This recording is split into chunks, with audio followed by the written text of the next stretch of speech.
ये किताब हमें कहानी बताती है ध्रुव तारा और ऋषि अष्टवक्र के बारे में। चलिए हम इन कहानियों के बारे में कुछ जानते हैं। हम शुरुआत करेंगे ध्रुव की कहानी से। ध्रुव का जन्म एक क्षत्रिय परिवार में हुआ।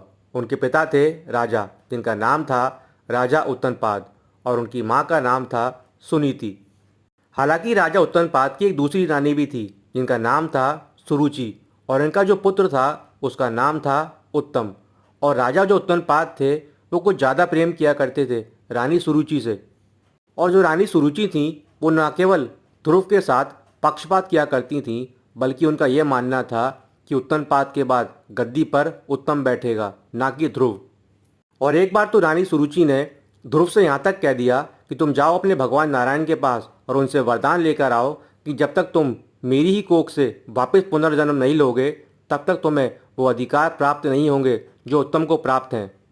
ऐसे कटु वचनों को सुनने के बाद ध्रुव ने राजमहल को छोड़ जंगल में जाने का फैसला किया और वो चले गए मधुवन की जंगलों की ओर, जहाँ उन्होंने जाप किया ओम नमो भगवते वासुदेवाय का।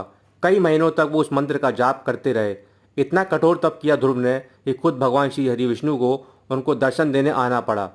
भगवान श्री हरि विष्णु ने इसके बाद ध्रुव को आशीर्वाद दिया कि न केवल वो एक महान राजा के तौर पर जाने जाएंगे, बल्कि जब उनका राजपाट खत्म होगा तब वो ब्रह्मांड में एक तारे के तौर पर जाने जाएंगे, जिस तारे को हम सब लोग जानते हैं ध्रुव तारा के नाम से, यानी पोल स्टार, जिसको सब लोग नॉर्थ स्टार के नाम से भी जानते हैं। वो तारा जो हमेशा अपनी जगह पर बना रहता है।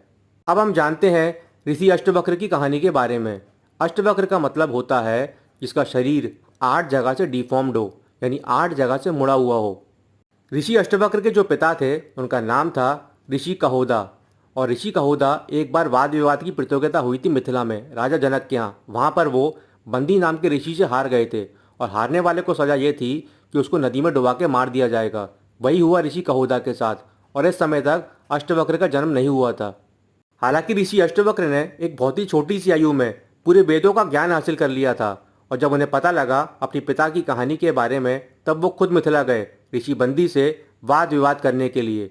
और मिथिला में ऋषि अष्टवक्र ने न केवल बंदी को वाद विवाद की प्रतियोगिता में हराया, बल्कि अपने पिता को भी वापस जीवित कर लाए।